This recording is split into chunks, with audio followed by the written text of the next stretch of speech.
Assalamualaikum, I'm Anika Thabasumorji and I'm going to be your instructor in this Tkinter tutorial. So, Tkinter জিনিসটা কি? Basically, it's a development toolkit that comes built in with Python. Moreover, এটা পৃথিবীর সবচাইতে popular GUIs of Python. এখন GUI-টা কি? GUIs হচ্ছে graphical user interface যেটা সাহায্যে আমরা ইলেকট্রনিক ডিভাইসের সাথে ইজিলি ইন্টারঅ্যাক্ট করতে পারি using graphical elements like Windows icon, buttons, and other visual representations. এখন we believe কোনো একটা নতুন কিছু শেখার সবচেয়ে ভালো উপায় হচ্ছে ওটার প্র্যাকটিক্যাল ইমপ্লিমেন্টেশনসগুলো দেখা। যেমন আপনি স্টুডেন্ট কিংবা টিচার বিজনেসম্যান যেই হয়ে থাকেন না কেন, ক্যালকুলেটর যে কতটা প্রয়োজনীয় একটা জিনিস এটা সম্বন্ধে অবশ্যই অবগত আছেন। এই ভিডিওতে আমরা এটাই শিখবো যে এটা কীভাবে বানাতে হয় এন্ড অ্যাজ আ বোনাস পুরো টিউটোরিয়ালের যে র কোডটা এটা আমি আমার ডেসক্রিপশন বক্সে আপনাদের জন্য দিয়ে দেবো। তাহলে লেটস বিগিন। আচ্ছা, এখানে আমাদের নতুন করে কিছু ডাউনলোড করার ঝামেলা নাই। Tkinter পাইথনেরই একটা বিল্ট ইন মডিউল। স্টিল সবাই একটু কষ্ট করে যার পাইথন শেলে যেয়ে টাইপ করবেন import tkinter, then hit enter. যদি কোনো এরর না শো করে দেন বুঝবেন যে আপনার কম্পিউটারে Tkinter সাকসেসফুলি ইনস্টলড আছে। এখন আমি অ্যাজিউম করে নিচ্ছি সবার পিসিতে এটা সাকসেসফুলি ইনস্টলড আছে। তো শুরুতেই আমাদের Tkinter ইম্পোর্ট করে নিতে হবে। import tkinter as tk। আচ্ছা, এখানে Tkinter তো ইম্পোর্ট করলাম, এখন as tk-টা কি? বেসিক্যালি আমরা এখানে tk না লিখে অন্য যে কোনো কিছু লিখতে পারতাম as a variable of Tkinter। এখানে আমাদের বারবার Tkinter-টা কল করতে হবে, তো জাস্ট আমাদের সুবিধার্থে আমরা একটা অ্যাব্রিভিয়েটেড ফর্ম ক্রিয়েট করে নিয়েছি। দেন আমরা আমাদের কাজ করার জন্য একটা ইন্টারফেস ক্রিয়েট করি tk.tk। অলরাইট, এটা মানে কি? আমরা তো Tkinter-টা ইম্পোর্ট করেছি as tk। এই tk মানেই হচ্ছে Tkinter। এই Tkinter থেকে আমরা এই বড় হাতের tk ফাংশনটা কল করলাম। এটা কি করবে? এটা আমাদের জন্য একটা ইন্টারফেস ক্রিয়েট করবে যেটার মধ্যে আমরা কাজ করব। ফর এক্সাম্পল, এটা আমরা সেভ করে রান করে দেখি। সেই এটা হচ্ছে আমাদের ইন্টারফেসটা যেটার মধ্যে আমরা কাজ করব। এটাকে আমরা ম্যাক্সিমাইজ করতে পারি, মিনিমাইজ করতে পারি, রিসাইজ করতে পারছি।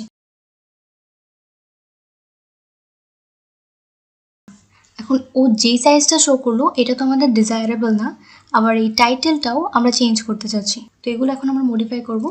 ফার্স্টে টাইটেল দিয়ে স্টার্ট করা যাক। এই যে স্ক্রিনটাই হচ্ছে ইন্টারফেসটা। এখন এই স্ক্রিন ডট টাইটেল, যেই টাইটেলটা দিব সাপোজ দিলাম, দেন আমরা এটার একটা স্পেসিফিক উইডথ অ্যান্ড হাইট দেব। For example geometry 355 x 460। আচ্ছা, এখানে 355টা হচ্ছে উইডথ অ্যান্ড 460টা হচ্ছে হাইট। দেন এটাকে রিসাইজেবল থেকে নন রিসাইজেবল বানাতে হবে। রান করে দেখি। সি, এখন ওর উইডথ, হাইট আর টাইটেল চেঞ্জ হয়ে গিয়েছে। বিসাইডস এখন ওর রিসাইজেবলও না। আচ্ছা, এটা তো আমাদের র ইন্টারফেস। হ্যাঁ, এখন এখানে আমরা কিছু ফ্রেমস ক্রিয়েট করি যেটার মধ্যে আমরা আদার উইজেটস অ্যাড করব। For example upper frame equals tk.frame। এই Tkinter থেকে ফ্রেম কল করলাম। দেন ফ্রেমটা বসাবো কিসের মধ্যে? বসাবো হচ্ছে স্ক্রিনের মধ্যে, যেটার উইডথ দিব হচ্ছে 314, বর্ডার D5। এতটুকুই থাক। আপার ফ্রেম ডট প্যাক। আচ্ছা, আমরা jvgd কল করি, যদি আমরা এটা প্যাক প্লেস বা গ্রিডে না বসাই তাহলে কিন্তু এটা আমাদের স্ক্রিনে শো করবে না। আচ্ছা, তো এটা কোথায় প্যাক করব?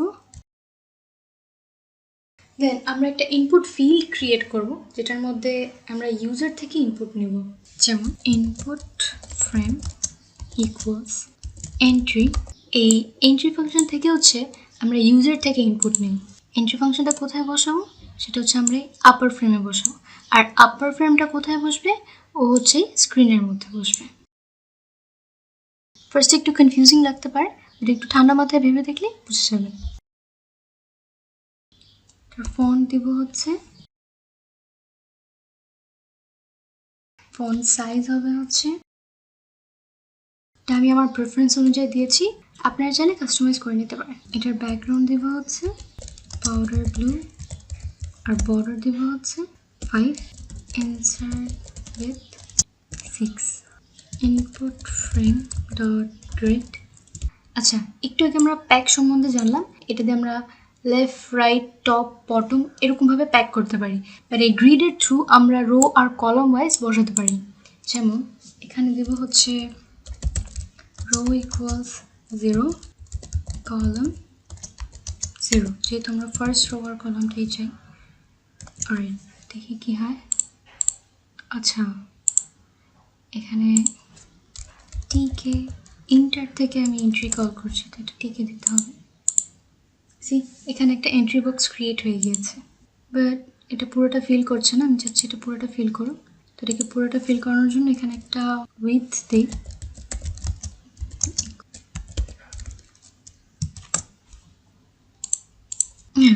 এখন চলে এই ইনসার্ট উইথটা হচ্ছে ইনার উইথ। এখন আমরা এই ক্যালকুলেটরে কিছু বাটনস ক্রিয়েট করব, যেমন বাটন 1 ইকুয়ালস টিকে ডট বাটন। বাটনটা কোথায় বসবে? বাটনটা স্ক্রিনে বসবে।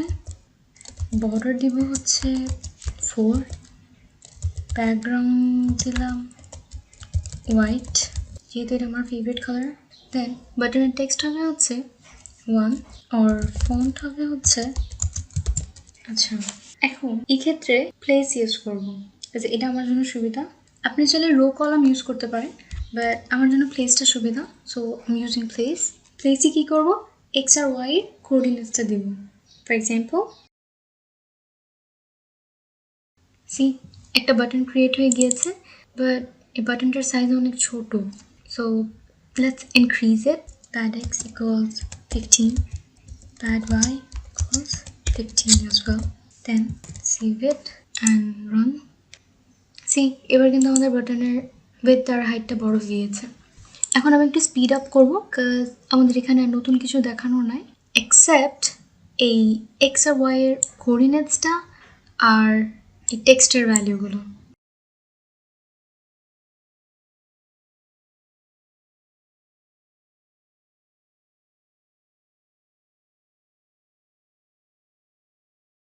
আচ্ছা, এবার এটাকে রান করে দেখি। আলহামদুলিল্লাহ, প্রত্যেকটা বাটনই একদম পজিশন মতো বসছে। আমি এই র কোডগুলো আমার ডেসক্রিপশন বক্সে দিয়ে দিব, যাতে যারা বিগিনার প্রোগ্রামার্স তাদের জন্য অ্যাটলিস্ট এই প্লেসিংটাতে সুবিধা হয়। এখন দেখেন এই বাটনসগুলো ঠিকমতো বসছে তো ঠিক আছে, but they are not doing any work. তো এদেরকে কাজ করানোর জন্য আমাদের কিছু ফাংশন ক্রিয়েট করতে হবে। For example click button. Click বাটনের ভেতরে আমরা একটা প্যারামিটার দেব, যেটার ইনপুট আমরা ইউজার থেকে নেব। For example x. তার আগে আমাদের খালি একটা এক্সপ্রেশন ক্রিয়েট করে নিতে হবে। ডিসপ্লেটা কি? এটা হচ্ছে এই খালি পজিশনটা। এখন যেহেতু আমরা এই ডিসপ্লের ভ্যালুটা ফাংশনের ভিতর থেকে মডিফাই করব, তো আমরা এটাকে গ্লোবাল করে দিই। Then display equals display plus strx। এটার মানে কি? এটার মানে হচ্ছে ডিসপ্লেতে ওইটা থাকবে যেটা ডিসপ্লেতে অলরেডি আছে, প্লাস ইউজার যেটা দিবে ওটার স্ট্রিং ফরম্যাটটা। এখন আমরা স্ট্রিং কেন নিচ্ছি? কারণ আমরা এখানে অনেক টাইপের symbols, characters as well as decimal value use করব, তো সবগুলোকে একটা সেম ফরম্যাটে রাখার জন্য আর কি। স্ট্রিংস দিয়েও আমরা ম্যাথমেটিক্যাল অপারেশন পারফর্ম করতে পারি। Input frame dot gate. Input ফ্রেমে কি বসবে? ইনপুট ফ্রেমে বসবে হচ্ছে ডিসপ্লে। বেসিক্যালি এই ফাংশনটার কাজ কি? এই ফাংশনটার কাজটা হচ্ছে ইউজার যে বাটনে প্রেস করবে ওইটার ভ্যালুটা এই ডিসপ্লে শো করা। ইউজার যে বাটনে প্রেস করবে ওইটার ভ্যালুটা এই এক্সে যাবে, দেন ডিসপ্লেতে অলরেডি যা আছে ওইটার সাথে এক্সটা অ্যাড হবে, এই ডিসপ্লের যে ভ্যালুটা ওটা হচ্ছে গিয়ে এই এন্ট্রি ফিল্ডে বসিয়ে দেবো। এখন আমরা একটা ক্লিয়ার ফাংশন ক্রিয়েট করব, ক্লিয়ার বাটন। এটার ভিতরে কোনো প্যারামিটার লাগবে না। Global display. Clear button click করলে কি হবে? ডিসপ্লেটা খালি হয়ে যাবে। আমরা একটা খালি ভ্যারিয়েবল ক্রিয়েট করলাম, দেন input frame dot get display def equal button global display result equals str eval display, then input frame dot get result display equals alright. তো এই ফাংশনটা কি করবে, এই ফাংশনটার মধ্যে আমরা একটা নতুন ভেরিয়েবল ক্রিয়েট করলাম রেজাল্ট, যেটার মধ্যে কি হবে ডিসপ্লেতে অলরেডি যা কিছু থাকবে ওইটাকে ইভালুয়েট করবে। লাইক ডিসপ্লেতে যদি 5+5 থেকে থাকে তাহলে ওইটার ইভালুয়েটেড রেজাল্ট হবে হচ্ছে 10। বেসিক্যালি ইভাল একটা পাইথনের বিল্ট ইন ফাংশন যেটা মেইনলি ইভালুয়েট করে। তো এখানে মেইনলি ডিসপ্লেতে যা থাকবে ওইটাও ইভালুয়েট করে রেজাল্ট ভেরিয়েবল স্টোর করবে, দেন আমরা এই এন্ট্রি ফিল্ডটার মধ্যে এই রেজাল্টটা শো করব। পরে আমরা আবার ডিসপ্লেটা খালি করে দিচ্ছি যাতে ইউজার আবার নতুন করে কোনো একটা ম্যাথমেটিক্যাল অপারেশন পারফর্ম করতে পারে। আচ্ছা, আশা করছি এই পর্যন্ত সবার ক্লিয়ার হয়ে গেছে। এখন আমরা অনেক ইম্পর্টেন্ট একটা জিনিস দেখব, which is the use of lambda function. এই যে আমরা আমাদের একটা ইনপুট ফিল্ড ক্রিয়েট করলাম, যে এখানে তো আমরা অনেকগুলো ভ্যালুস দেব, তো ওগুলো স্টোর করার জন্য আমাদেরকে একটা ভেরিয়েবল লাগবে। For example storing variable equals string var। এটা হচ্ছে স্ট্রিং ভেরিয়েবল স্টোর করার জন্য। এটা আমরা কোথায় অ্যাড করব, এটা আমরা এই এন্ট্রি উইজেটের মধ্যে অ্যাড করে দেব স্টোরিং ভেরিয়েবল। এখন এখানে আরেকটা কাজ করা বাকি, এই যে আমরা এক একটা বাটনস ক্রিয়েট করলাম এগুলোকে এই ফাংশনগুলোর সাথে বাইন্ড করতে হবে। সাপোজ আমরা যদি ইকুয়াল ফাংশনটা ইকুয়াল বাটনের সাথে বাইন্ড করি, কমান্ড এখানে ফাংশনটার নেমটা লিখব ইকুয়াল বাটন।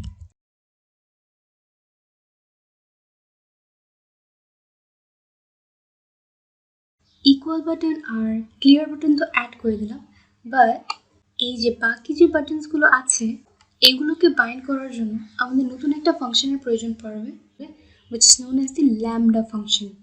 আর আমরা একটার বেশি এক্সপ্রেশন অ্যাকসেপ্টও করতে পারি না।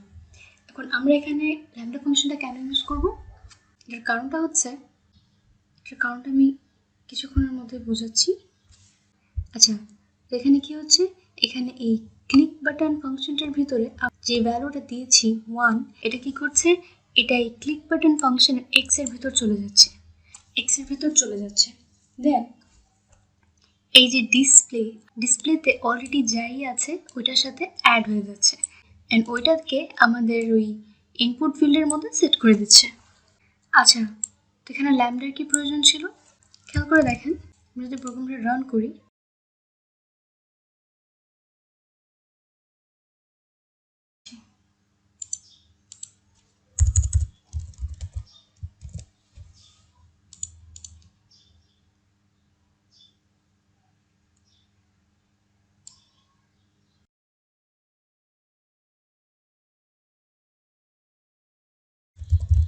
storing variable dot set